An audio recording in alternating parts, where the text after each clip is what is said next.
암송하는 게 아니고 읽어보겠습니다. 앞에 보시면서 같이 읽습니다. 시작. 하나님이 약속하신 대로 이 사람의 후손에서 이스라엘을 위하여 구주를 세우셨으니 곧 예수라. 사도행전 13장 23절 말씀. 아멘. 감사합니다. 이제 하나님 말씀 함께 봅시다. 사도행전 13장 13절에서 23절까지 말씀, 우리 지난 주간에 이어서 사도행전의 말씀을 함께 살피겠습니다. 사도행전 13장 13절에서 23절 말씀. 자, 우리 하기 전에 하나 빠뜨리고 갈 뻔했습니다. 오늘 첫 예배를 드리는 아기가 있습니다. 임유찬, 임재영 집사님, 임선주 집사님 셋째가 됩니다. 앞으로 좀 나오십시오. 설교 후에 할 수도 있지만 아기는 좀 또 기도하고, 그죠? 뒤에 또 가야 되니까, 그죠?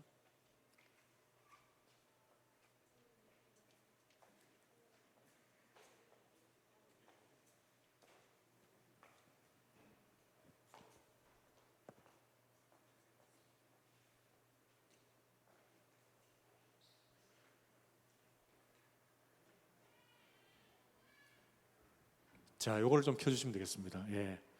이쪽으로 좀, 제가 일로 갈까요? 예.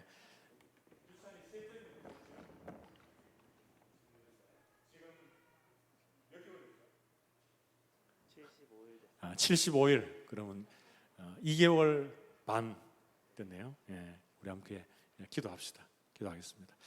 하나님 아버지, 은혜와 사랑을 진심으로 감사를 드립니다. 우리 임재영 집사님, 임선주 집사님 가정에 유찬이 또 허락해 주시고 또 2달 반의 시간 동안 지켜주시고 보호해 주신 것을 감사합니다.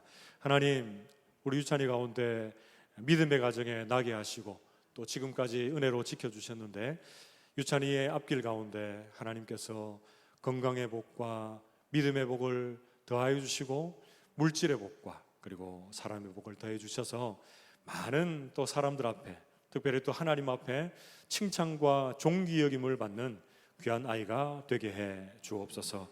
두 분의 부모님들에게도 더 큰 하나님을 향한 믿음과 또 간절한 사랑의 마음을 주셔서 이 아이를 하나님의 말씀으로 잘 양육할 수 있도록 은총을 덧입혀 주시옵소서.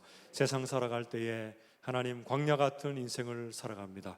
그 중에서 주님 평생 붙잡고 살아가는 믿음의 아이가 되게 해 주옵소서. 주변에 하나님의 귀한 복음을 또한 흘려보낼 수 있는 복된 아이로 자라게 해 주옵소서. 이 모든 말씀을 살아계신 예수 그리스도의 이름으로 감사하며 기도하옵나이다. 아멘. 예, 우리 아이 원래 제가 안고 기도해야 되는데 이 마이크를 들다 보니까 앉지를 못했는데요. 자, 우리 아이를 우리가 출산하게 되면 출산 장려금이 있습니다. 이거 궁금해하시는 분이 있는데 30만 원입니다. 30만 원. 뭐 첫째, 둘째, 셋째, 넷째, 다섯째 관계없이 무조건 드립니다. 그래서 아이들 많이 좀 낳으시면 좋겠습니다. 우리 엄마가 수고 많이 했으니까 우리 임선주 집사님한테 드리겠습니다. 예, 축하합니다. 예, 그리고 아기 목욕 타올 받으시고요. 예, 또 꽃다발도 산지 특송으로 직배송했습니다. 예, 축하드립니다. 자, 우리 차렷 격려하고 드리겠습니다. 차렷 격려. 예, 감사합니다. 자, 우리 말씀 함께 찾아서 읽겠습니다. 신약 성경, 제가 가진 성경으로는 209쪽쯤에 있습니다. 사도행전 13장 13절에서 23절 말씀까지 말씀 한 절씩 교독하겠습니다. 제가 먼저 13절을 읽습니다. 바울과 및 동행하는 사람들이 바보에서 배 타고 밤빌리아에 있는 버가에 이르러 요한은 그들에게서 떠나 예루살렘으로 돌아가고 그들은 버가에서 더 나아가 비시디아 안디옥에 이르러 안식일에 회당에 들어가 앉으니라. 율법과 선지자의 글을 읽은 후에 회당장들이 사람을 보내어 물어 이르되 형제들아, 만일 백성을 권할 말이 있거든 말하라 하니 바울이 일어나 손짓하며 말하되 이스라엘 사람들과 및 하나님을 경외하는 사람들아 들으라. 이 이스라엘 백성의 하나님이 우리 조상들을 택하시고 애굽 땅에서 나그네 된 그 백성을 높여 큰 권능으로 인도하여 내사 광야에서 약 40년간 그들의 소행을 참으시고 가나안 땅 일곱 족속을 멸하사 그 땅을 기업으로 주시기까지 약 450년간이라.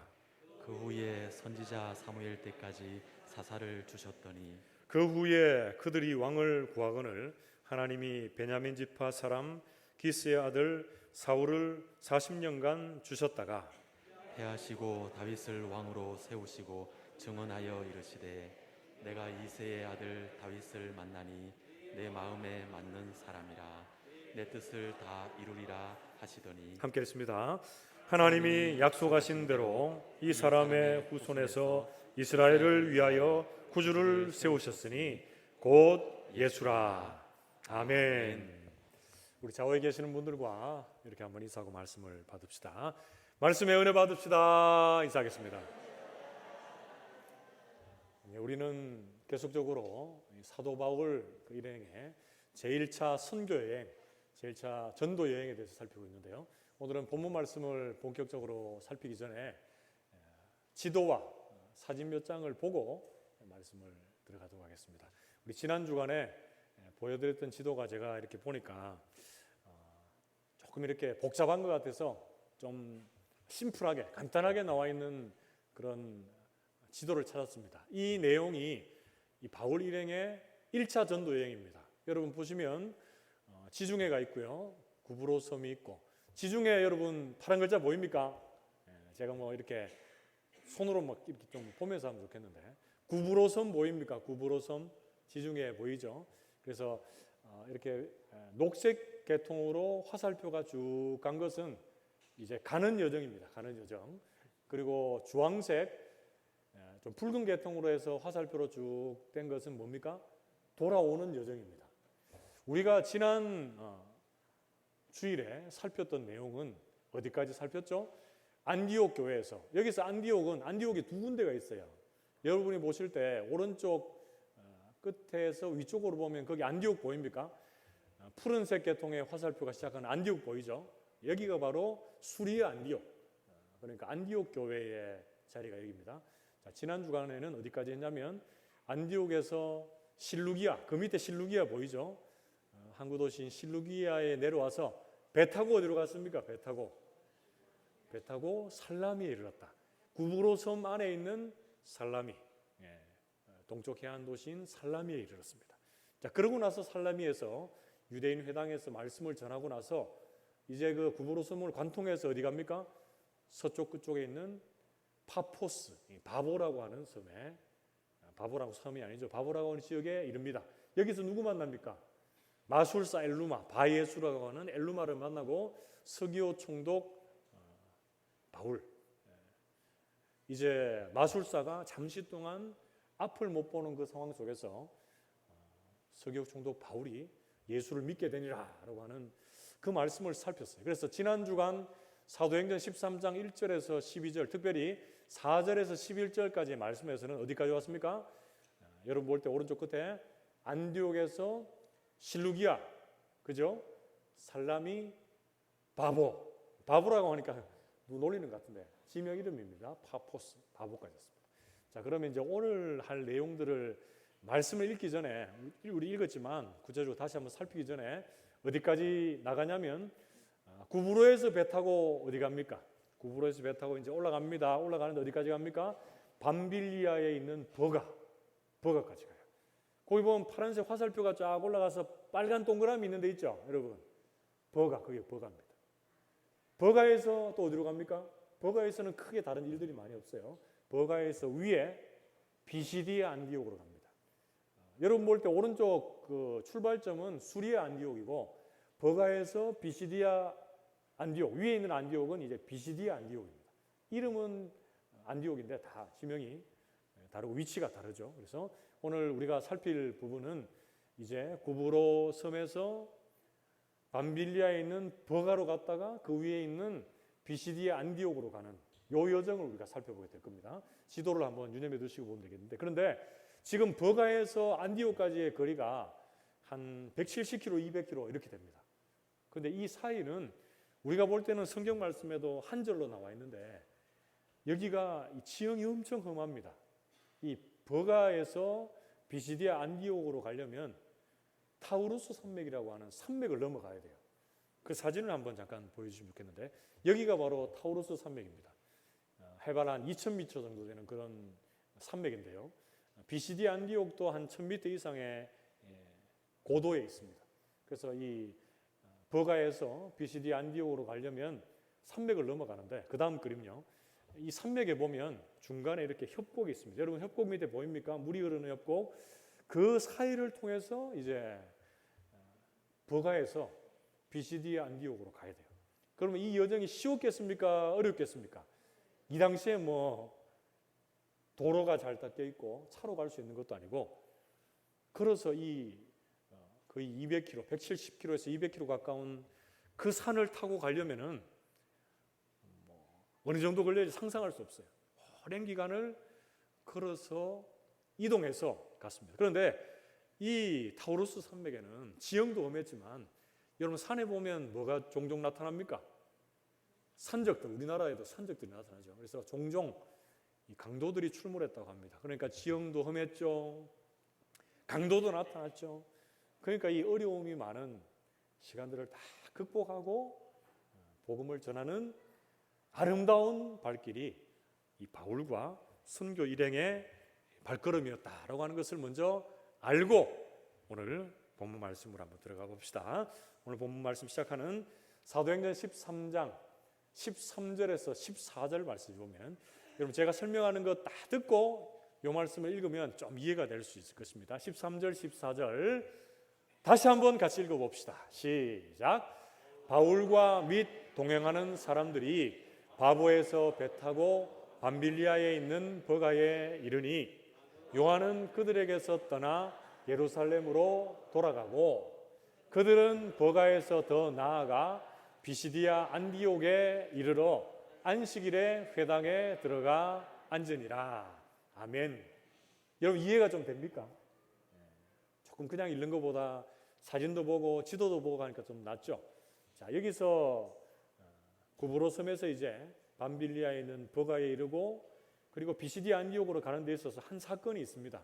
그게 뭐냐면 마가라고 하는 요한이 그 선교지를 떠나서 예루살렘으로 돌아갑니다.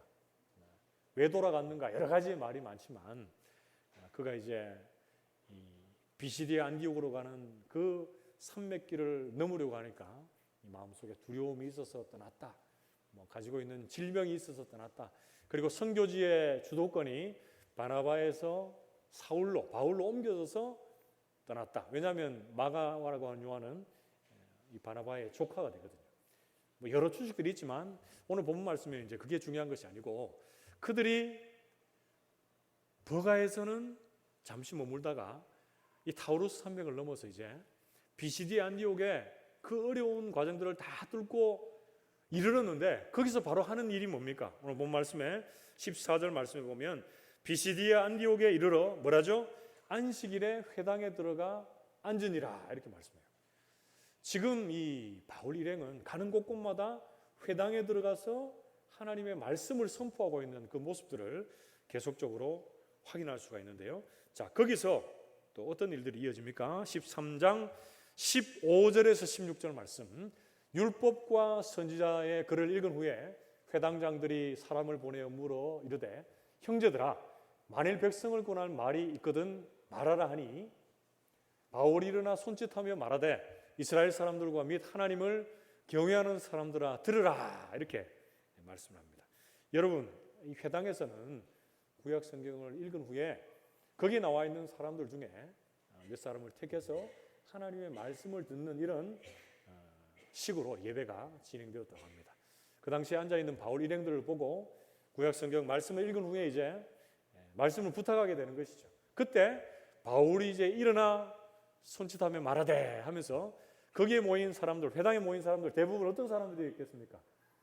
유대교를 믿는 사람들이었겠죠. 그들에게 이스라엘 사람들아 하나님을 경외하는 너희들아 들으라 라고 이렇게 하면서 손짓을 해가면서 그들에게 정말 적극적으로 그들이 예수 복음을 간절히 받아들이기를 원하는 마음으로 지금 설교를 하고 있습니다. 자, 우리는 지금 비시대 안디옥에서 설교하고 있는 이 바울 설교에서 알게 되는 이 설교의 내용 몇 가지를 살피면서 은혜를 나누겠는데요. 그 첫 번째는 하나님의 선택하심입니다. 우리가 좀 따라해 봅시다. 하나님의 선택하심. 그렇죠.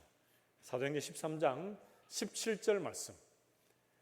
이 이스라엘 백성의 하나님이 우리 조상들을 택하시고 이렇게 말씀했습니다. 하나님의 무조건적인 선택하심이 여기 나와 있습니다. 하나님의 전적인 주권에 의한 택하심이다 이렇게 말할 수 있죠. 회당에 모인 그 사람들을 향해서 어떻게 합니까? 이스라엘 사람들아, 하나님을 경외하는 이스라엘 사람들아 이렇게 부르면서 하나님께서 너희들을 무조건적인 은혜로 택하셨다라고 하는 설교를 시작하고 있습니다. 그러면서 지금 17절 이하의 22절까지 계속해서 나오는 이 말씀들은 여러분 구약 성경을 말하고 있어요. 구약 성경. 창세기부터 시작되는 구약 성경을 말씀하고 있는데 제가 1부 때 이 말씀을 좀 더 자세하게 이렇게 풀어가다 보니까 시간이 많이 걸렸어요. 그래서 제가 오후에는 이 2부 예배 때는 좀 간략하게 설명할 텐데 여러분들이 잘 따라오시면 좋겠습니다. 하나님께서 이스라엘 백성들을 주권적으로 무조건적으로 택하셨습니다. 자, 그것을 창세기에 어느 본문에서 알 수 있습니까? 창세기 12장 1절 2절 말씀에 아브라함을 택하시는 부분에서 우리는 확인할 수 있습니다. 여호와께서 아브라함에게 이르시되 너는 너의 고향과 친척과 아버지의 집을 떠나 내가 내게 보여줄 땅으로 가라. 내가 너로 큰 민족을 이루고 내게 복을 주어 내 이름을 창대하게 하리니 너는 복이 될지라 이렇게 말씀합니다. 여러분 아브라함을 택하신 것이 아브라함이 뭐 잘나서 똑똑해서 뭔가를 이루어서 택했습니까? 아니죠. 아브라함을 믿음의 조상을 삼으신 것은 하나님의 무조건적인 선택하심, 전적인 주권이 되는 줄로 믿습니다. 여러분 그 아버지 데라와 함께 갈대아 우르에 있을 때에 그 모든 집안이 뭘 믿는 집안이었습니까? 우상을 만들어 섬기는 집안이었습니다. 그들을 하나님께서 주권적으로 택하셔서 믿음의 조상 삼으시고 그 아브라함을 통하여서 이스라엘 백성들이 아브라함, 이삭, 야곱, 이 야곱이 이제 이스라엘 백성들의 시초가 되지 않습니까? 그렇게 시작해 나가시는 그 하나님의 놀라운 역사를 우리는 확인하게 됩니다. 이렇듯 하나님의 선택하시면은 조건이 없습니다. 그래서 하나님의 이 무조건적인 선택하시면은 우리의 자격이나 공로나 열심히 아무데도 포함되어져 있지 않습니다. 그 말씀을 신약에 보면 에베소서 1장 4절에 어떻게 말씀하고 있습니까? 에베소서 1장 4절 말씀에 곧 창세전에 그리스도 안에서 우리를 택하사 우리로 사랑 안에서 그 앞에 거룩하고 흠이 없게 하시려고 그리스도 예수 안에서 하나님께서 우리를 자기의 아들 삼으셨다 이렇게 말씀합니다. 여러분 우리가 거룩하고 흠이 없어서 하나님이 택하셨습니까? 아니죠. 우리를 창세전에 예정하셔서 하나님의 자녀 삼으시고 우리를 거룩하고 흠이 없게 하시려고 그리스도 안에서 자기의 자녀 삼아 주셨다 이렇게 에베소서에서 말씀해 주고 있습니다. 사랑하는 성도 여러분, 오늘 이 사도 바울의 설교에서 알 수 있는 그 첫 번째 뭐라고 했습니까? 하나님의 선택하심, 무조건적인 선택하심, 전적인 하나님의 주권을 말씀해 주고 있습니다. 하나님은 많고 많은 사람들, 많고 많은 민족들 중에 하나님의 계획 가운데 아브라함을 택하시고 이스라엘 민족들을 택하셔서 그 하나님의 일을 이루어가고 있습니다. 그들의 잘남이나 공로나 자격이나 열심이 아무것도 그 안에 포함되어 있지 않습니다. 자랑할 것이 없는 자들을 택하셔서 세상을 부끄럽게 하시고 또 그들을 통해서 연약한 민족들을 사용하셔서 하나님을 높이고 마음껏 자랑할 수 있는 그런 큰 계획을 주님께서 펼쳐 나가시고 계십니다. 여러분 우리의 모습도 한번 돌아보십시오. 우리가 하나님 앞에 나는 구원받을 자격이 있습니다. 나는 하나님 앞에 구원받을 조건을 가지고 있습니다 하는 분을 한번 손들어 보십시오. 아무도 없습니다. 볼품없고 연약하고 아무것도 아닌 우리를 하나님께서 무조건적인 사랑과 은혜로 택하셔서 그 하나님의 전적인 주권 아래에 우리를 이 자리에 하나님을 믿는 하나님의 백성으로 세워주신 줄 믿습니다. 여러분 그 하나, 그 무조건적인 선택 앞에서 우리가 하나님을 마음껏 찬양하고 자랑하고 하나님을 높일 수 있는 우리 모든 성도들이 되시기를 주님의 이름으로 축복합니다. 그게 두 번째로 이 사도 바울의 비시대한독교의 설교에서 알 수 있는 두 번째 내용은 하나님의 역사하심입니다. 같이 한번 따라해 봅시다. 하나님의 역사하심. 그렇죠. 하나님의 역사하심은 다르게 얘기하면 하나님께서 사람을 세우셔서 하나님의 사람을 사용하심, 이렇게 바꿀 수도 있습니다. 하나님은 우리 한 사람 한 사람을 무조건적으로 선택하셨는데 그 선택하신 것으로 끝입니까? 그냥 내버려 두시고 네가 이제 알아서 이 세상 살아가라 이렇게 말씀하십니까? 그거 아니죠. 하나님은 우리 한 사람 한 사람의 삶 속에 신이 매 순간 간섭하시고 섭리하시고 우리를 세우시고 사용하시고 우리의 삶의 역사하시는 하나님이 우리의 하나님이 되는 줄로 믿습니다. 여러분 17절 하반절 말씀에 보시면 이런 말씀이 있죠. 13장 17절 하반절에 보면 하나님께서 그들을 택하신 이후에 애굽 땅에서 나그네 된 그 백성을 높여 큰 권능으로 인도하여 내셨다, 이 말씀 있죠. 이것은 성경으로 하면 뭡니까 여러분? 창세기에 있으니까 이거 뭡니까? 출애굽기입니다. 출애굽기. 하나님이 이스라엘 백성들을 이 가나안 땅에서 큰 민족으로 이렇게 번성케 하는 것이 한계가 있으니까 애굽으로 보내십니다. 거기서 인큐베이터가 되게 하셔서 많은 민족으로 번성케 하셔서 400여 년의 종살이, 노예살이, 그거 참 힘들었지만 그 시간들을 지나고 생육하고 번성케 하신 다음에 모세를 사용하셔서 출애굽시키시는 거죠. 하나님께서 강한 손과 편팔로 큰 권능으로 그들을 이제 이끌어내시는 것입니다. 그게 바로 출애굽기의 내용이고요. 그리고 오늘 본 말씀 18절에서 19절 말씀, 하나님의 역사하심의 손길을 또한 그대로 볼 수 있는 내용인데요. 같이 한번 읽어봅시다. 시작.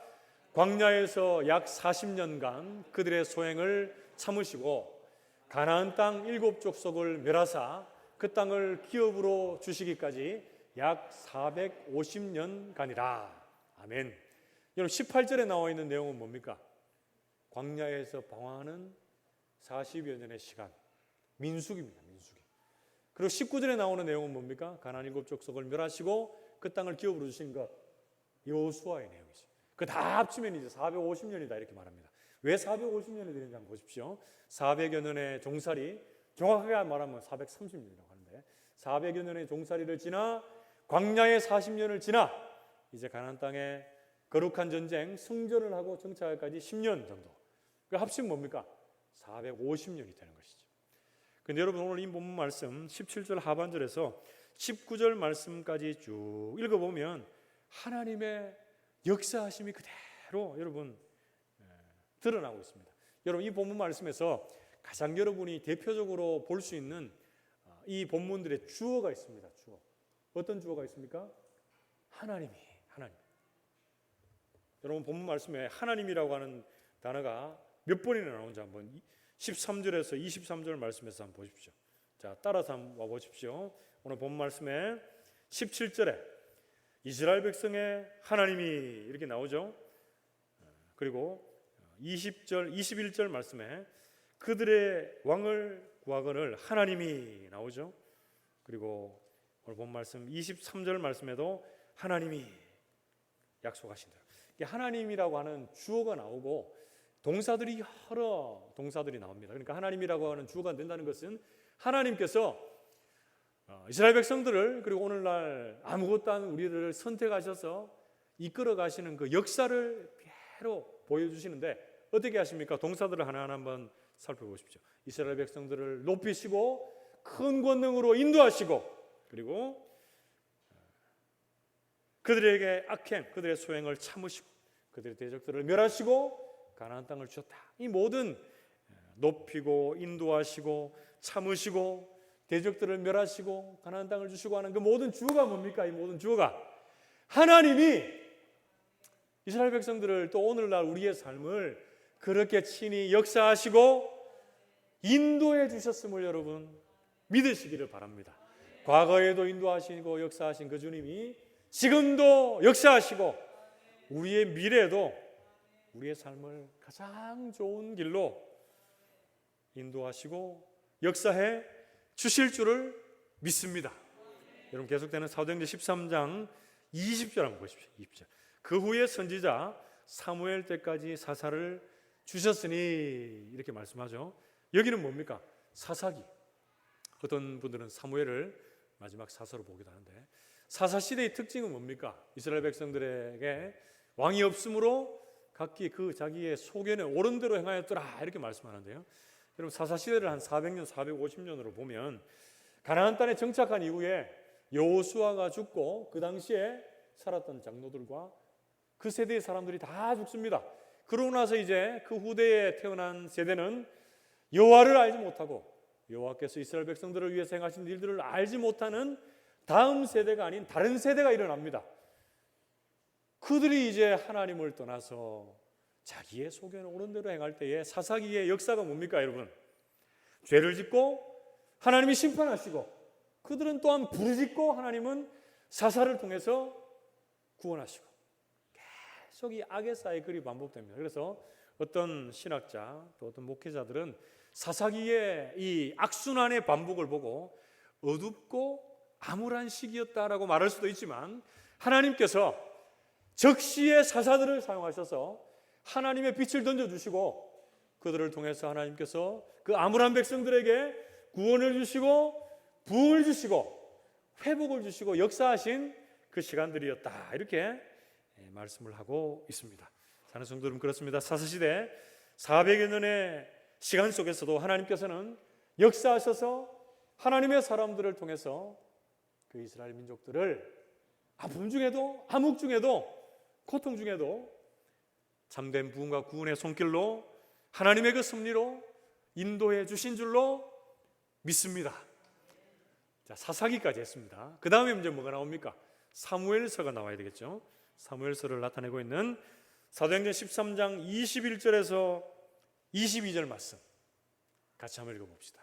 같이 읽습니다. 21절에서 22절 같이 읽습니다. 시작. 그 후에 그들이 왕을 구하거늘 하나님이 베냐민 지파 사람 기스의 아들 사울을 40년간 주셨다가 패하시고 다윗을 왕으로 세우시고 증언하여 이르시되 내가 이새의 아들 다윗을 만나니 내 마음에 맞는 사람이라 내 뜻을 다 이루리라 하시더니. 아멘. 여러분, 사무엘서에서 지금 나타나고 있는 두 사람 대조화해서 볼 필요가 있습니다. 누굽니까? 사울이 있고 다윗이 있어요. 사울은 이스라엘의 초대왕, 그리고 다윗은 두 번째 왕. 그런데 사울은 어떻습니까? 하나님께서 초대왕으로 세우셨을 때는 좀 겸손했을지 모르겠는데 시간이 지나면서 자신의 생각과 욕심, 아집에 빠져서 하나님을 멀리 떠나고 불순종의 길을 갑니다. 그때서 하나님께서 42년이 지나서 그 사울 왕을 패하시고 다윗을 왕으로 세우시는데, 다윗은 어떻게 오늘 본문에서 말씀합니까? 하나님의 마음에 맞는 사람, 하나님의 마음에 드는 사람, 하나님의 마음을 따르는 사람이다, 이렇게 말씀합니다.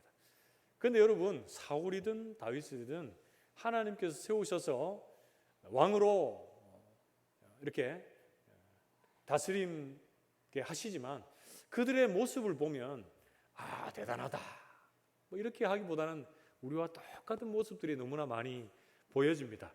특별히 다윗이 하나님의 마음에 합하다라고 했지만 그 인생 속에서 얼마나 하나님 앞에 죄를 짓고 또 하나님을 떠난 듯한 그런 모습들이 많았습니까? 대표적으로 우리아의 아내 바세바를 범하고 또 그 충신인 우리아를 전장터에 맨 앞에 나가서 죽입니다.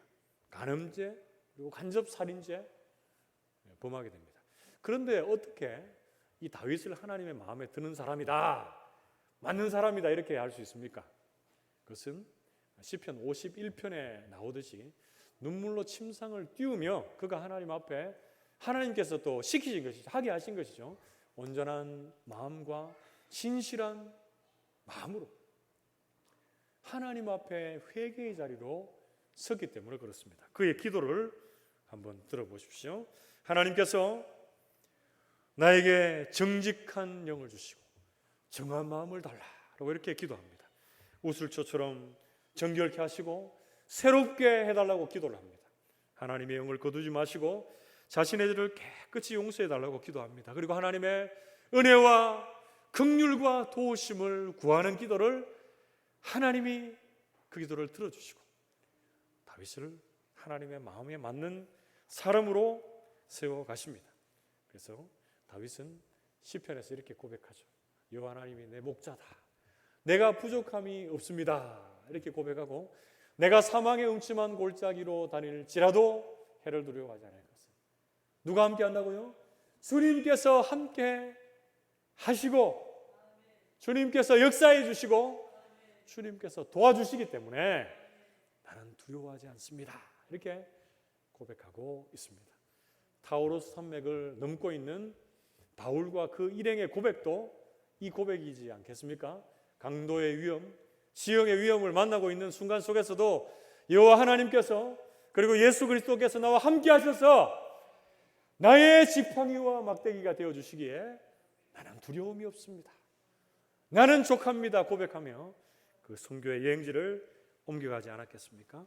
사랑하는 성도 여러분, 비시디 안디옥에서의 이 사도 바울의 설교에서 우리가 알 수 있는 두 번째는 뭡니까? 하나님의 역사하심입니다. 하나님께서 이 시대와 민족의 주인이 되셔서 그리고 우리의 삶의 주인이 되셔서 매 순간 역사를 주관하고 계시는 줄로 믿습니다. 사사를 세우시고 또 왕을 세우셔서 하나님의 일을 이루어 가십니다. 하나님이 없는 것만 같은 그 순간 속에서도 하나님은 동일하게 그들과 함께 하시고 역사해 주고 계십니다. 오늘날 우리의 인생들을 한번 돌아보십시오. 참 못난 인생이고 연약한 인생들이지만 하나님은 우리를 사용하셔서 우리의 삶에 역사하셔서 하나님의 그 일들을 그 복음의 사역들을 마음껏 펼쳐가기를 원하고 계십니다. 우리 모든 성도들이 그 하나님의 크신 팔과 능력의 손에 온전히 붙잡혀서 귀하게 쓰임받는 하나님의 역사하심에 쓰임받는 하나님의 도구들 다 되시기를 주님의 이름으로 축복합니다. 마지막 세 번째로 이 비시디 안디옥에서의 사도 바울의 설교에서 우리가 알 수 있는 세 번째는 뭡니까? 셋째는 하나님의 약속하심입니다. 같이 한번 따라해 봅시다. 하나님의 약속하심. 그렇죠. 다르게 얘기하면 하나님의 언약하심 이렇게 말씀할 수 있습니다. 여러분, 하나님의 언약은 일방적일 때가 많습니다. 아니 대부분 일방적입니다. 하나님께서 우리에게 말씀의 순종을 요구하시지만 하나님께서 친히 찾아오셔서 먼저 약속하시고 하나님이 신실하신 방향으로 그 약속을 이루어 가시는 거예요. 그래서 언약의 핵심은 뭡니까, 여러분? 언약의 핵심. 하나님이 우리의 뭐가 되죠?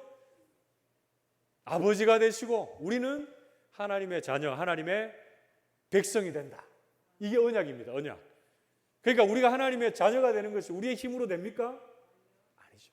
하나님의 일방적인 무조건적인 선택하심, 그리고 하나님께서 매 순간 우리를 향하신 역사하심 속에서 하나님의 언약이 친히 이루어져 가고 있는 것입니다. 사도행전 13장 23절 말씀 보면 이 언약의 중심에 누가 계시는지를 알 수 있습니다. 우리 같이 한번 따라해 봅시다. 읽어봅시다. 사도행전 13장 23절 같이 읽습니다. 시작.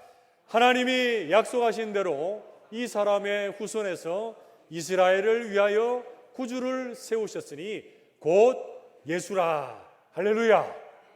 여러분, 언약의 핵심, 언약의 중심에 누가 있습니까? 하나님이 계세요. 언약의 중심에 우리의 구주가 되시는 예수님이 계십니다.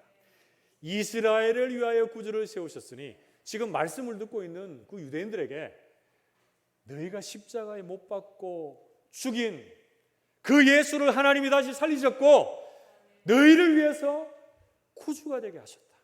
구원자가 되게 하셨고 주인이 되게 하셨다라고 이렇게 사도 바울이 사도행전 2장 36절에 나오는 이 베드로의 설교를 보고 따라하는 것과 같이 이렇게 예수에 대해서 선포해주고 있습니다.